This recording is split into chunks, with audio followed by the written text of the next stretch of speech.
Dark Horse's producer contradicts herself about the fate of earmark funds. The NGO led by Karina Ferreira Gama, producer of the film Dark Horse, has been contradicting itself after being called to account by São Paulo City Hall. To account for agreements made between 2022 and 2025 using earmark funds. Investigations into the Instituto Conhecer Brasil only began after alleged irregularities in these contracts were made public. And then there's also this NGO whose president and person in charge is Karina Gama. She is the owner and sole proprietor of GoGo App, the producer of Bolsonaro's film, which had never produced a film before. It almost seems like this production company was created with a clear, predetermined purpose to produce Bolsonaro's film. A very exotic and strange situation. What is an investment like this film about Bolsonaro that used only investor money? Who is Daniel Vorcaro? According to Flávio Bolsonaro himself, there were other investors. Just this investor transferred 61 million, according to them, and you hand over this film to be produced by a production company with no experience whatsoever. That's great. In the film world, that's unthinkable. The bigger and more expensive the production, the more specialized and experienced the production company that's hired. In Bolsonaro's movie, it's the opposite. According to the information, since we don't have the financial report, the movie cost millions and millions of reais. So just Daniel Vorcaro's mafia alone transferred 61 million, not counting other investors. And they take a production company with no expertise at all and no experience that has never produced a movie in its life to produce a movie this expensive. There's something fishy going on here. And Flávio Dino wants to find out. Who's behind it and how much did it cost?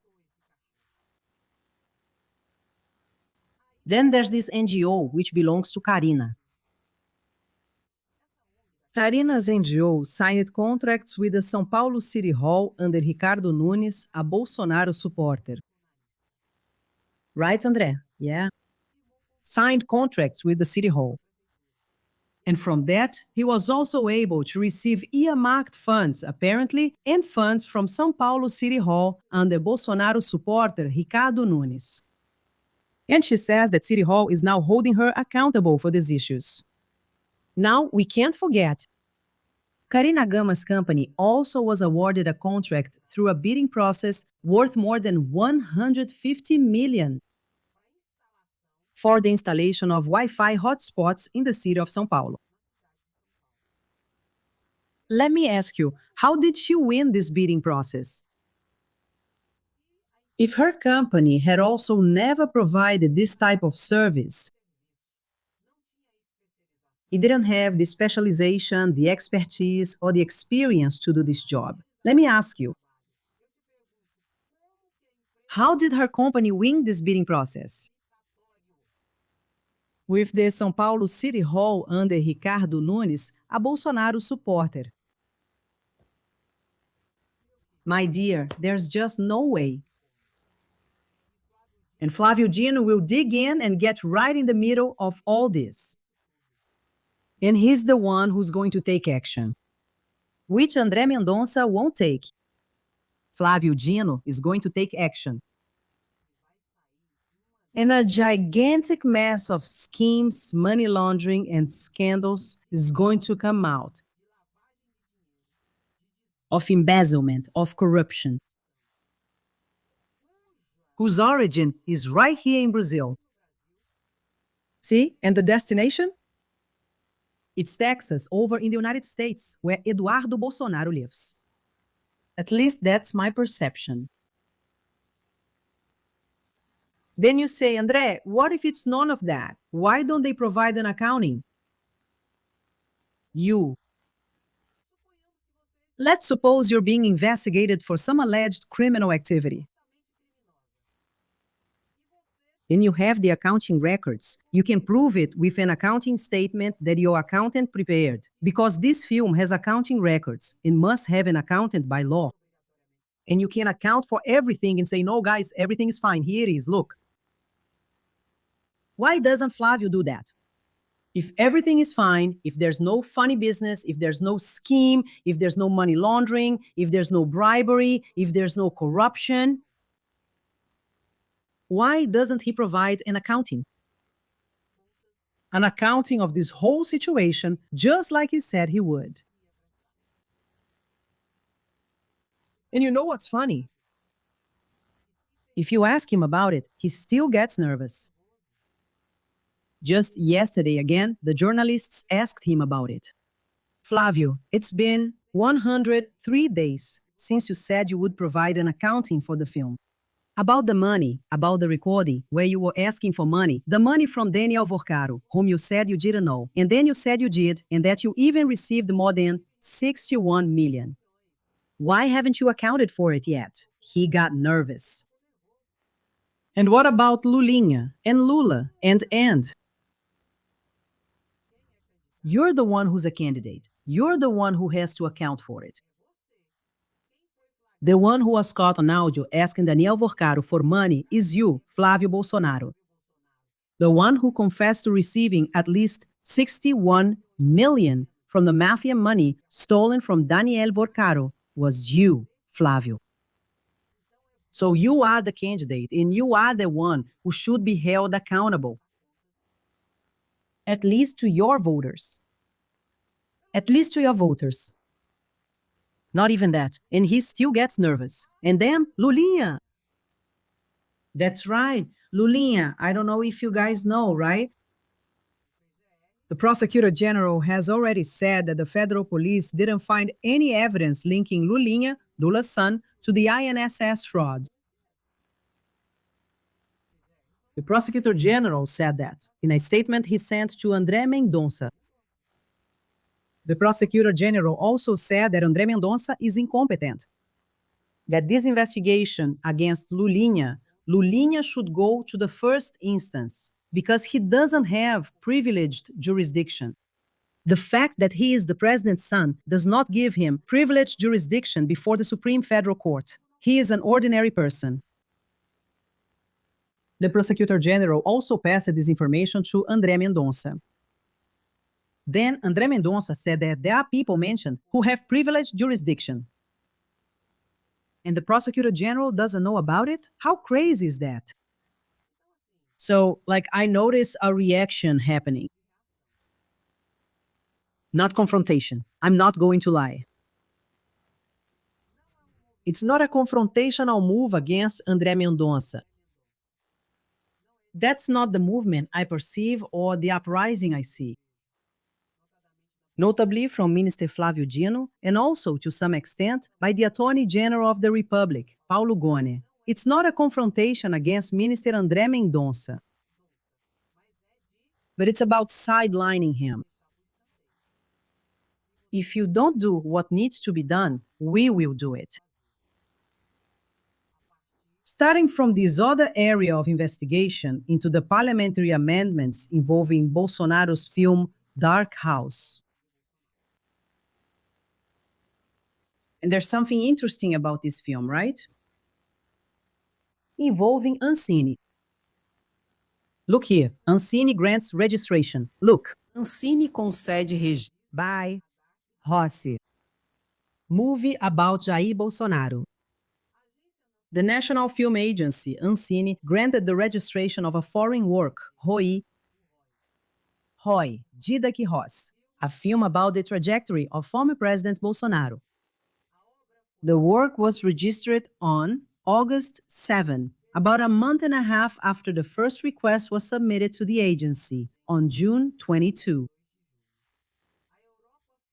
Europa Filmes has not yet decided when it will release it. This request, the request to show the film in theaters, okay? Nor has it set a schedule for the release. To Metrópolis, Wilson Feitosa, the company's director, stated that the strategies for the premiere will be outlined soon. Ancine has catalogued this film as fiction. Important points. Ancine registered it as a foreign film and as a fiction film. Now, the producers, the people responsible for the film, they need to apply to Ancine for another authorization, which is the authorization to show the film in theaters in Brazil. And it's interesting that the people responsible for the film still haven't submitted this request. And that sounds very strange to me. Why? There could be something fishy going on there. Why? Because they want to release this movie in theaters in Brazil before October. If they want to release this movie before October to serve as a kind of electoral propaganda for Bolsonaro, if they want to release this movie before October in Brazil,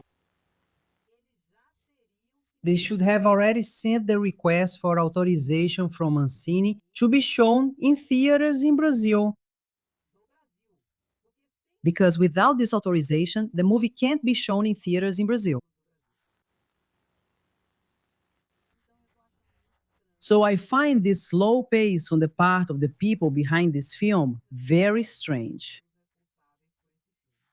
Which is obvious, since we know the Superior Electoral Court won't block this movie. They won't. There's no point in thinking that the TSE, with Nunes Marques as president and André Mendonça as vice president, will block it. They won't. They'll just let it run unchecked. Now, Ancine can block it. Ancine can hold it back to be released after the double election. Or it can even block the release of this film if they don't have all the necessary documents. Among them is the film's cost spreadsheet. All the documentation has to be submitted to Ancine so that the film can be shown in theaters in Brazil. It could be that they haven't submitted it yet exactly because they don't want to disclose the status of the film's financial reporting. Because once it's submitted to Ancine, Ancine is a special federal government agency. It's a regulatory agency.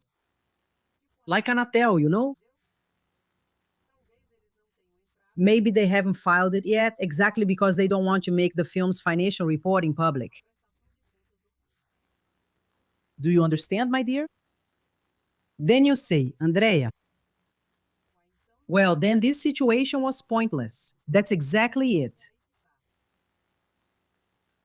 A situation could arise. That's when. They won't show the movie in theaters, but they will leak the movie to social media to try to have the desired electoral effect. Do you understand, my dear?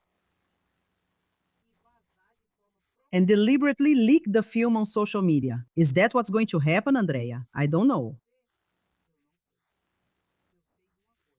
I know one thing. If that happens, who will lose millions and millions of reais? The film's investors. According to Flávio Bolsonaro and Eduardo Bolsonaro themselves, and the executive director himself, Mário Frias, they said there were several investors. If they leak the movie on social media, don't be naive. They will leak it in bad faith and on purpose. Because to register it, to get authorization to show it in theaters, they have to submit all the film's documentation, including how much did it cost? Who are the investors? And if they don't want to be accountable and make this public, Soon they will leak the movie on social media, and the ones who will lose out will be all the investors, because they won't make what they would have earned with the movie showing in theaters. Then, my dear, the scam is obvious. I'm not saying that all of this is going to happen. I'm saying that it seems like there's movement in that direction. The Because let me ask you, why haven't they filed for authorization to show the movie in theaters in Brazil yet? With Ancine, if they want to show this movie before October. All of this is very strange. It's like my grandmother used to say, my child, my child. When something starts off wrong, there's no way it can end right. No.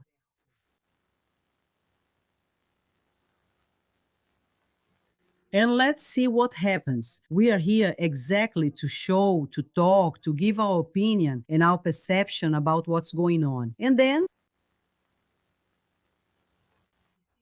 And if this happens, what I just said, if these things happen, we'll come back and I'll tell you, I told you so. Because it's really strange, guys. It's really strange, you know? These are unusual moves for a normal movie. A normal movie already files for recognition as a foreign film. It already comes in with a request to be shown in theaters. And they don't. They go in bits and pieces. Just little bits. Bits. Just a bit. It's what I told you. It might not even be. But this movie seems like it was made exactly to launder money, to pay bribes, to divert money and carry out the whole scheme there, to send money. Where did Flávio Eduardo Bolsonaro go? To the United States. He's in Texas today, exactly where his lawyer is, who's responsible for the fund, and they said the money went there. These people don't do anything without a reason, right? Meanwhile, Flávio Bolsonaro gets furious when asked about his friendship with Vorcaro. The PL candidate for president got extremely irritated when asked about the owner of Banco Master and the film's financial reporting. And once again, he stood on the chair, put on his little show, said a bunch of nonsense, and asked, "What about Lulinha?" And Lula, and he himself didn't provide any financial reporting at all. The one who was caught demanding money from Daniel Vorcaro wasn't Lulinha, nor was it Lula. It was you, wasn't it? An interesting situation. Yesterday I told you about Willer Tomás, didn't I? The federal police need to look into this. Willer Tomás is a lawyer, a friend of Flávio Bolsonaro, and I'm not the one saying this. Flávio Bolsonaro himself, in a live stream, said that this lawyer is his friend. This lawyer was subject to searches and seizures, suspected in connection with all of this, of money laundering and, well, a series of situations. And this Willer Tomás has already, for example, lent Flávio a jet to go to the United States. He has already gone to the United States with Flávio Bolsonaro. They went out, they went to the casino to gamble at the casino, right? Anyway, and Flávio has a live stream where he says he's a great friend of his and all that, and he's being investigated there in relation to serious crimes. In fact, he's also part of the investigation. Regarding Loterge, which I've already mentioned to you as well,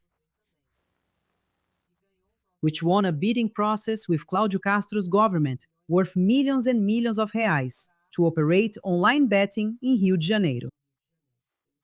He also has some connection with this situation, and they won the bidding process because of a problem, a mistake, a misplaced comma. Anyway, there are a series of situations. So people are talking about this lawyer, right? On social media and all that. And he stood up against the federal congressman, Rogério Correa. In fact, Rogério Correa not only talked on social media about these connections and about the investigations, which he has every right to talk about, just like I do, right? He also, Rogério Correia, filed a complaint with the Supreme Federal Court to further investigate the connection between this lawyer and Flávio Bolsonaro. And the lawyer went after Rogério Correia. Look at what Rogério Correia said here. It means it's bothering them, right? Like my grandmother used to say, if you have nothing to hide, you have nothing to fear. But if you do, man, even your own shadow scares you, right? Look at what Rogério Correia said about this situation here. Check it out with me.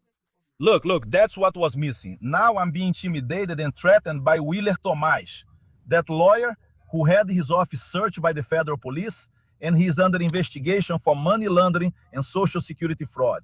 And there are also accusations against him, including one made by Richard, the Brazilian national team player, saying that he took over his mansion in Angra dos Reis. Well, now the guy is going to the Supreme Federal Court after I reported him to the federal police, asking for an investigation against him. And he wants to intimidate me and files a lawsuit against me. Since I'm a congressman, I'm filing the complaint at the Supreme Federal Court, trying to turn the tables. Look, not with me, okay, Willer Tomás? Go do that with your own people, since you are used to it, making your threats and trying to intimidate others, but not with me. I'm doing my job, and I'm going to take more complaints against you to the federal police and other authorities, the Attorney General's office and so on. You, on the other hand, have to explain where you get all that money from, how you hang around in hot tubs with politicians, going back and forth. I'm not that kind of person, you know. Watch out, there'll be more complaints against you. You don't intimidate me. That's it. Well, I think this is the key point here, where the investigations need to be taken further. It's exactly about this Tomás, this Willer Tomás, right? Obviously, it's the federal police who will say, together with the investigation, if there is any connection or link, and the Attorney General's office as well, right? And let's see what happens. I think this name, we're still going to hear this name a lot, okay? Just like the case of Daniel Vorcaro, Federal Deputy Bulus, said little and brings new information about Daniel Vorcaro's mafia. Let's see what he says here. You know that Vorcaro gave millions to Flávio Bolsonaro. But there's a part of this story that you still don't know. Vorcaro is just one of Flávio Bolsonaro's connections to the Mastro case. Because when we start looking for who else connects Flávio to this scandal, something suspicious happens. The same names start to repeat. And then the 134 million reais look much more like a payment than an investment in the movie. Let's start with Daniel Vorcaro. When they started asking about the relationship between the two, you remember that Flávio denied it. Today, everyone knows about the multi-million real relationship between them. To understand the size of this story, we need to go back a little to 2019. At the time, by the way, the Mastro was called Anco Massi. Vorcaro didn't even control the bank. The one who authorizes the transfer of control of the bank to Vorcaro is the central bank, which at the time was led by Roberto Campos Neto, appointed by Jair Bolsonaro. But authorizing was just one part of the central bank's job. The other was to supervise. And that's where the story starts to get complicated. In 2026, suspicions arose precisely about the people who work inside the central bank. Among them, Paulo Sérgio Neves de Souza, former director of supervision at the central bank, appointed during the Bolsonaro administration. Paulo Sérgio took part in authorizing Vorcaro to take over Banco Master, which would later become Master. Years later, the man who was supposed to supervise the banks would do exactly the opposite, help Vorcaro deal with regulatory scrutiny. The federal police found messages showing Paulo Sérgio reviewing Master's documents before they were officially sent to the central bank. He anticipated the questions and suggested changes to the answers. And he guided Vorcaro on how to behave in meetings with the central bank's own directors. It's the regulator helping the regulated party prepare for regulatory oversight. It's as if the teacher who knows the exam gave the questions and even helped the student prepare the answers. The funds involved in this structure had another supervisor, the CVM, Securities and Exchange Commission. And who did Jair Bolsonaro appoint as president of the CVM? João Pedro Barroso Nascimento.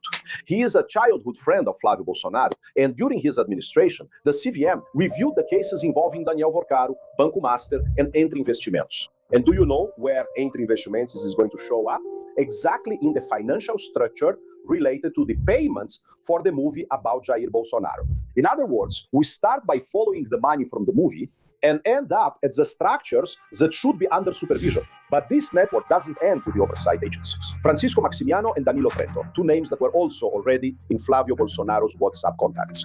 In 2020, it was Flavio who arranged a meeting between Maximiano and the then president of BNDES from his father's government. In the same year, Trento and Flavio Bolsonaro were in Las Vegas during a trip that discussed the legalization of gambling, betting. In Brazil. And now, both of them reappear in the master's money train.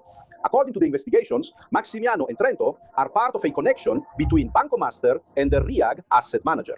And RIAG is not just a detail. It was funds managed by RIAG that were allegedly used in the entire financial engineering of the master fraud. RIAG was also targeted by Operation Carbono Culto, which investigated money laundering linked to organized crime and drug trafficking. That's why these connections also reached the Parliamentary Inquiry Commission on Organized Crime. We start by following the 134 million for the film, and we end up with a complex structure of connections to crime. Look at this chart. In the beginning, there was a question. Why was Daniel Forcaro willing to put 134 million into a Bolsonaro family project? Then we find people connected to the Bolsonaro family in the authorization, in the oversight, and in the financial connections under investigation at Master. The 134 million still don't have a convincing explanation. But now they seem much less like an isolated case. And remember these two names, Francisco Maximiano and Danilo Trento, because they've already appeared in another major scandal of the Bolsonaro government, also connected to Flavio. And that's where the states work. The investigation continues. In the next episode, I'll bring you the Covaxin case. The net Flavio is closing in on you. And then... Yeah. We are following these videos from Federal Deputy Boros, who is bringing these details that we often don't have access to. And it's a tangle of people who are suspects, people who are suspected of corruption schemes.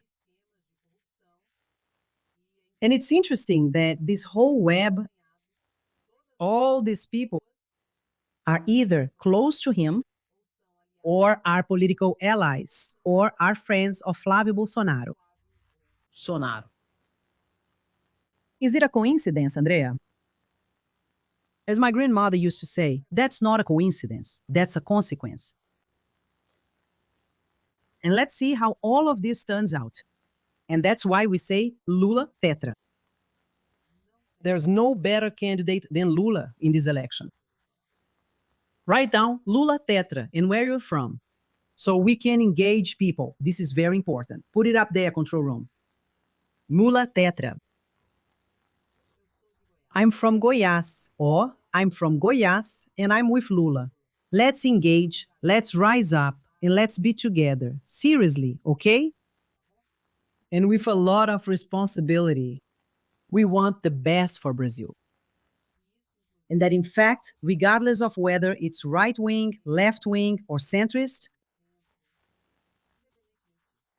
regardless of that, we want the best for Brazil. And today, there's no one better than Lula. There isn't. That's why it's Lula for the 4th time, and I'm from Goiás. What about you?